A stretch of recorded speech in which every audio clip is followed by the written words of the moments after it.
कहते हैं कि हर मनुष्य को अपने कर्मों का फल एक दिन जरूर मिलता है, फिर चाहे वो पाप हो या पुण्य हो।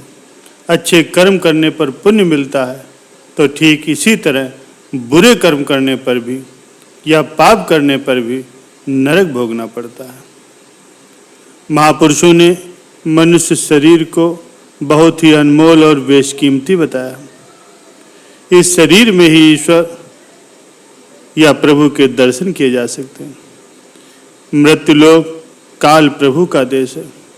भगवान कर्मों के अनुसार सजा जरूर देते हैं, वे किसी के दोस्त या दुश्मन नहीं हैं। हर मनुष्य के पीछे एक कुदरती कैमरा लगा होता है, जिसकी रील बराबर चलती है। जो भी अच्छे या बुरे कर्म मनुष्य करता है, वो सब लिखे जा रहे हैं। प्यारे सज्जनों, मन पर संगत या सोहबत का असर बहुत जल्दी होता है, इसलिए मनुष्य को चाहिए वो खराब संगत से बचें और किसी संत महापुरुष की खोज करें और उनके मिल जाने पर उनके आदेशों का पालन करें और अपने जीवन को संवार लें। आने वाली परेशानियों से बचने के लिए, अपने बुरे कर्मों के फल से बचने के लिए सदैव सबके साथ अच्छा व्यवहार करें। किसी भी संत महापुरुष या किसी भी जीव जंतु को किसी भी प्रकार से कोई दुख या कष्ट न दे। प्यारे सज्जनों, हमें हमारे कर्मों की सजा जरूर मिलती है, इसलिए कोशिश करना चाहिए कि हमारे किसी भी कर्म से किसी भी जीव को किसी भी तरह की कोई परेशानी या कोई नुकसान न होने पाए, क्योंकि परमात्मा की लाठी दिखती नहीं है और आवाज़ भी नहीं करती, लेकिन जब पड़ती है तो दर्द बहुत देती है। प्यारे सज्जनों, एक बार की बात है, बरसात बहुत जोरों से हो रही थी और इसी भारी बरसात के बीच एक साधु अपनी मस्ती में प्रभु के नाम को जपते हुए चला जा रहा था। कुछ दूर चलने के बाद साधु ने एक मिठाई की दुकान देखी। साधु ने देखा कि मिठाई की दुकान पर एक कढ़ाई में दूध उबाला जा रहा था और दूसरी कढ़ाई में गर्मा गर्म जलेबियां बन रही थी। साधु को ये सब देख करके रहा न गया। शायद उसे भूख लगी थी, इसलिए दुकान पर जाकर के उसने दुकानदार से जलेबी और दूध पीने की इच्छा जाहिर की। दुकानदार भी नेक था, इसलिए उसने एक दोना में जलेबी और एक गिलास दूध पीने के लिए उसे दिया। जलेबी खा करके और दूध पी करके मानो साधु खुशी से समा नहीं रहा था। हाथ ऊपर उठा करके उसने बहुत सारे आशीर्वाद उस हलवाई को दिया और आगे के लिए निकल पड़ा। साधु अपनी भक्ति में लीन होकर के मधुर भक्ति के गीत गुनगुनाते हुए रिमझिम बरसात में मजे से चला जा रहा था। साधु अपने पैरों से सड़क पर बिखरे हुए बरसात के पानी में कभी लात इधर मारता तो कभी उधर मारता। उसी रास्ते पर उसके समकक्षी एक नवविवाहित जोड़ा भी चला आ रहा था। पति पत्नी आपस में कानाफूसी करते हुए मगन होकर के एक दूसरे के गले में हाथ डाल करके अपने प्यार की मस्ती में चले आ रहे थे। साधु ने इस बार पानी में लात मारा ही था कि बारिश का कुछ पानी उस औरत पर उसके कपड़ों पर जा गिरा।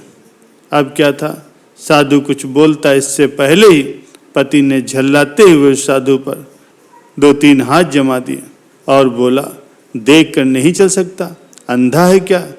ये कहते हुए फिर 2 लातें चलाई, जिससे साधु नीचे जमीन पर गिर गया।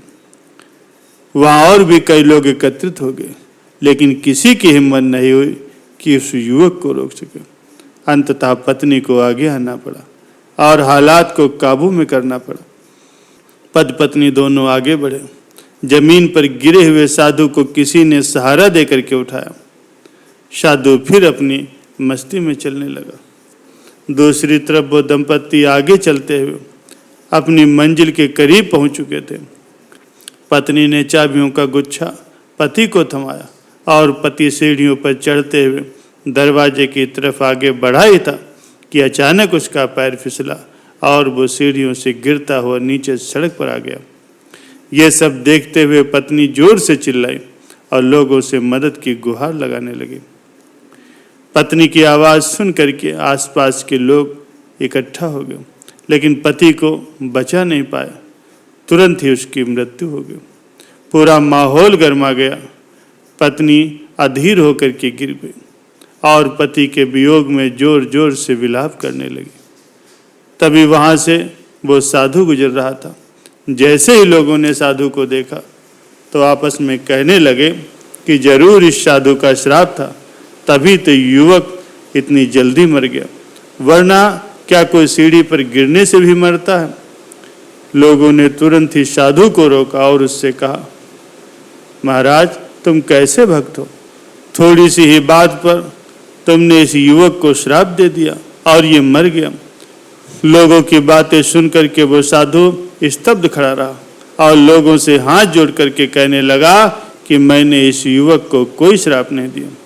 तभी भीड़ में से एक ने कहा, अगर आपने इसे श्राप नहीं दिया तो युवक इतनी जल्दी कैसे मर गया? भला सीढ़ियों से गिर करके कोई मरता है? जरूर तुमने इसे श्राप ही दिया था, ये उसी श्राप का असर था। साधु ने तभी अगला सवाल वहां खड़े हुए लोगों से किया, मेरे पैरों से जो बरसात का पानी उछला था, क्या उसने इस युवक के कपड़ों को दागी किया था? लोगों ने कहा नहीं, लेकिन इस महिला के कपड़े जरूर खराब हुए थे।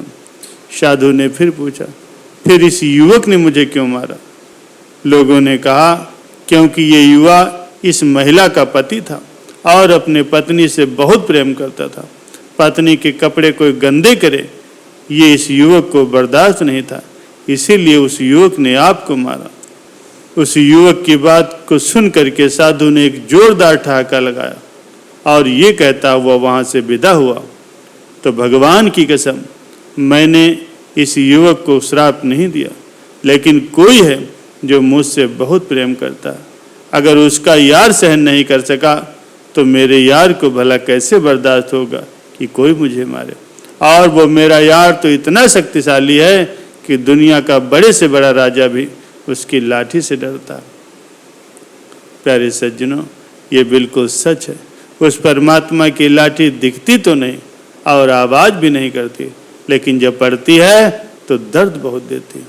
हमारे कर्म ही हमें उसकी लाठी से बचा सकते हैं, इसलिए हमारे कर्म सदैव अच्छे होने चाहिए।